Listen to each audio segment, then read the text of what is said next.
He's giving off energy as if he's trying to dilute his brain into believing things that are basically not going to happen. I just don't understand how he can dilute his brain into believing that when he didn't make Steve Claggett, that's his name, Steve Claggett, quit. Yeah. He didn't make him quit. He didn't make George Kambosos quit. He did not make Lomachenko quit. So what in the world makes him think that he's going to make me quit? Nah, ain't nothing personal. It's all business. When it get personal is when people get emotional. So I ain't even man, my ball still in his mouth. That way. But like I said, I'm 100% focused. I'm ready. And Saturday night, he gonna see. You faced a unique challenge in William Zepeda your last time out, a guy that throws 100 punches around. How big a challenge do you think that man's gonna be on Saturday? None. He throw 10 times less than that. We're gonna see. He's a good fighter. He can't throw 100 punches around because he'll run out of gas. How big a challenge do you think this guy's gonna be? No, not much. We'll see. Hey, we good, man. We might be off that right now. We good, yeah. Might be off that right now. Take your hit, it ain't gonna hurt nothing. Them taking me hit, it ain't gonna hurt nothing. Take your hit, man. You're gonna need something for this pain. Where you at now? Teofimo, I'll turn to you. Where you at now? Where my father at? Yeah. Yeah, where is right he? now. He got a hangover, that's where he at. No. Where is he at? I kid you not. My father he was in the lobby last night. My father, he seen him. Took him to the He was in the lobby last night. He downloaded. As the fight draws closer, both men remain locked in and prepared. Teofimo says he's staying true to himself and has no intention of going easy on Shakur. Stop trying to be nice on fight week. Like, this is the fight week. Like, I ain't your buddy, dude. Like, don't give me that. Don't try to soften me up to not give you this whooping I'm about to give you. So nah, I ain't trying to hear all that. We men. I got a family to feed. I don't care about. Teofimo wraps up training camp on the final day, saying he plans to make boxing fun again while still respecting his opponent's power. Tell him, have fun in there. Like, just make boxing great again, make boxing fun again. Oh, it is a little one. Man, I've been working my... His opponent is undefeated. He's a frigidity boxer. He jumps in, jumps out.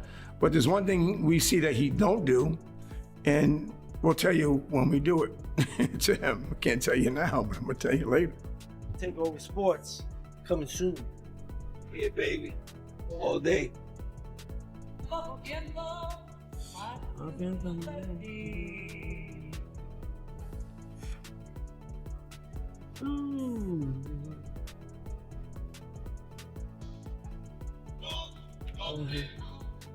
Meanwhile, Shakur Stevenson says Teofimo acts wild because he craves credit and attention, using big talk to keep himself constantly in the spotlight. Him quit. He didn't make George Kambosos quit. He did not make Lomachenko quit. So what in the world makes him think that he's going to make me quit? It's a good question. You win this fight in the way that you're expecting to win the fight. Where does it put you on the pound-for-pound list, do you think?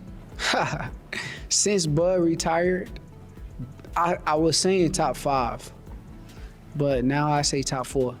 Top 4, okay. Yeah. Do you feel he belongs on the top 10? Who? Teo. I think y'all kind of, and I ain't gonna say you, I ain't gonna put you in there, but a lot of the media kind of turned him down when he should have been turned up, and he should have been kind of undisputed for Lomachenko, I felt like, and he didn't get his credit where it was deserved for Lomachenko, and I think now that's why he feels the way he feels and the way he kind of acts crazy. Shakur argues that Teofimo still boasts about the Lomachenko fight, pointing out that Loma coasted through the first 6 rounds and was never stopped or forced to quit. Ours was a lot wider than what the actual fight was.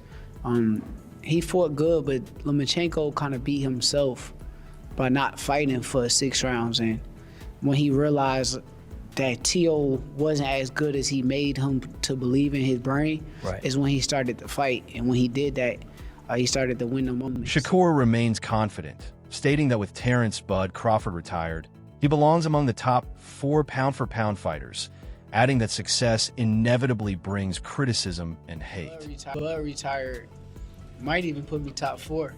So, yeah, I deserve it, but the job is not done yet, and I'm fully focused on the task, and I can't wait.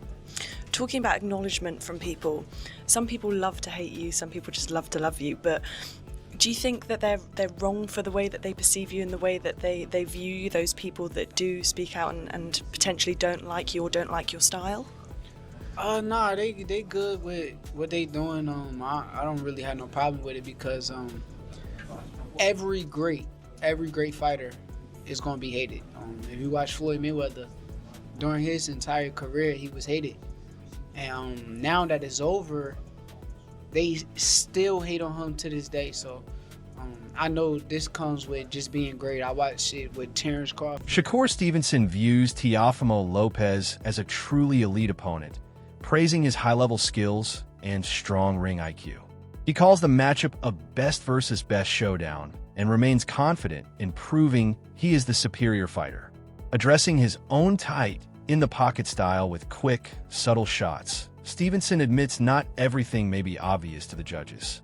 Still, his focus is on what he can control, executing the game plan flawlessly on fight night. While he hopes the judges see his work clearly, his priority is performing at the highest level. For Stevenson, preparation, precision, and discipline will ultimately decide the outcome. You see Teofimo Lopez going into this? Yeah, I do. I see him as one of the guys. I've been saying he's the truth. He got great boxing skills, great boxing IQ. And this fight is the best versus the best, and I'm ready to show that I'm the better fighter. I saw in an interview you were talking through his last fight, and one of the fights in New York where somebody missed the uppercut shot. Are you worried at all because of how you fight? You fight very tight in the pocket. Sometimes you throw shots that quick. Sometimes people don't see. Are you just hoping that obviously the judges pick up on absolutely everything? Because you do a lot in there it's not visible to the naked eye. Do you know what I'm trying to say? I agree with you, but I worry about what I can control, and what I can control is going in there on fight night and doing everything that I'm supposed to do. So the judging really don't matter. Teddy Atlas provides a detailed and insightful breakdown of Shakur Stevenson's recent performance, highlighting a new level in his career. In his fight against Peter, Stevenson delivered exactly what fans and critics have been anticipating. Atlas praises him as a young, talented, and brilliant fighter with exceptional defensive skills, quick hands, and Olympic-level technique. What stood out was Stevenson's ability to seamlessly blend offense and defense, controlling distance while staying defensively responsible. He no longer relied solely on movement and counters, but stood his ground, landed precise punches, and kept the action exciting, making his performance both technically masterful and entertaining. Up as high as you could be on Shakur in his last fight. Versus Peter, no question. He finally did what people wanted, this young, talented, brilliant talent, brilliant defensive fighter, brilliant guy at control and range, Olympic silver medalist, quick hands, technically solid. He finally satisfied the critics, and he mixed offense with the defense. He sat down, and instead of moving all the time and punching on the move or on the draw back off traps, you come in 5 inches, he goes back 7, and he counters the crap out of you. He stood his ground, and he punched, and he still got the better of it with the sweet science, being defensively responsible. Atlas emphasizes that Stevenson's success stems from a combination of discipline, intelligence, and skill, allowing him to control exchanges without ever losing composure. He notes that this performance positions Shakur as a strong favorite in his upcoming bouts. Turning to Teofimo Lopez, Atlas raises concerns about his mental approach, pointing out that Lopez can be unpredictable and inconsistent. For Atlas, the key question is whether Lopez can bring the stability and focus needed to match Stevenson's calculated and disciplined style inside the ring. Having to be less entertaining. He was more entertaining. He satisfied people. He made people, they said, that's what we wanted in Shakur. And they got it. Now he's a big favorite, or a good favorite. You know the line's better than me, but he's a good favorite. 3-1, over 3-1 favorite, Shakur. He's a big favorite. It starts for me with Teofimo, where it starts is, where is he mentally? He's up and down. You know, his father, the whole thing, his father's been with him the whole career. Listen, love him, hate him. His father has been part of getting him to these world titles. He's been part of it. Whatever. He has been up and down mentally. Where's he gonna be? If he's right, if he's stable, if he's in a good... Conor Benn shares his thoughts on the upcoming Shakur Stevenson versus Teofimo Lopez fight, highlighting the tension and excitement surrounding the matchup. He acknowledged the history between the fighters and expressed curiosity about seeing Stevenson in action firsthand. Ben plans to be ringside, eager to study Stevenson's style and strategy, joking that he'd happily bang him out but still respects his skills. Ben emphasized that Lopez, whom he calls Teo, is a dangerous opponent. Unorthodox, explosive, fast, powerful, and possessing strong ring IQ. He noted that Stevenson's Philly shell defense and crafty approach give him an edge, but questioned whether he can fully counter Lopez's awkward movement and speed. Ultimately, Ben suggested it's a close contest, but hinted that Stevenson's skill and experience could prevail while acknowledging that an upset is still possible. He's fighting on Saturday. Listen, I like Shakur. I like him. I want to see that fight now because I'd happily bang him out. Like, happily. But I like him. Are you here to get a good look at him? Of course I am. Okay. I'll be there ringside. He said he's going to come get in my face. Do I believe it? Probably not. But I'm on my business. I've come. Is that the sole purpose? That's why I'm here. Yeah. Okay. To make your presence felt. Well, he knows I'm here. Yeah. He knows I'm here. So we'll see how he gets on. May the best man win. I think Teo can cause an upset. You know. Would you consider that an upset? I would consider that an upset. Shakur moving up to 140. Now that's the thing. Teo's a bigger guy. Yeah. He's unorthodox. He's tricky. He's got fast hands. He's explosive. He's powerful. Got good ring IQ. Teofimo Lopez explains that both he and Shakur Stevenson are at the peak of their careers, competing at a level where their fights carry enormous financial and professional stakes. He emphasizes that it's not just about money. It's about careers, records, and titles. Lopez reflects on why a fight with Devin Haney didn't happen, citing personal matters, including a divorce, and the need to be in the right mental state before taking another high-stakes fight. He also felt that Haney's style didn't offer enough action or movement to challenge him properly. In contrast, he respects Stevenson's momentum, praising his performance against William Zepeda and his ability to control the pocket, signaling that he's ready for the intense showdown ahead. Shakur and I are at the pinnacle of our careers. Not only are we hitting a starlight, so to speak, where we're at that level where we can ask for this type of money, but it's more so of like what we're putting at risk, right? His career, my career, his record, and my belts, you know? So it all had to make sense to everybody, and now we're here. We're a couple days away. So if it took 4 to 6 months to make this fight with Shakur, then what about the Devin Haney fight? How come that didn't happen? I'll be real with you, man. I was dealing on that side, and I'll go with what Keith mentioned.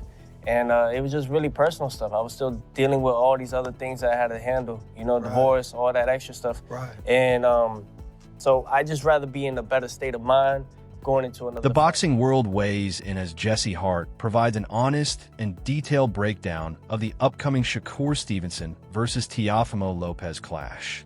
His analysis adds real intrigue to the matchup and explains why so many fans are divided.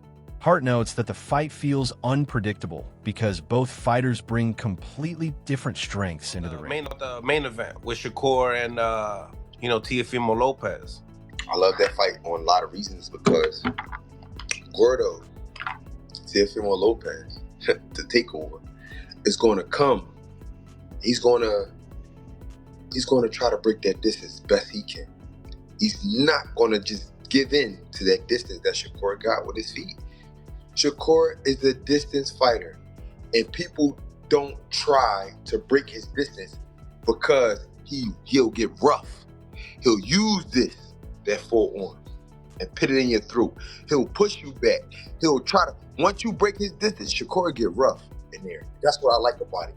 He ain't scared to make it rough. He ain't scared to get physical with you.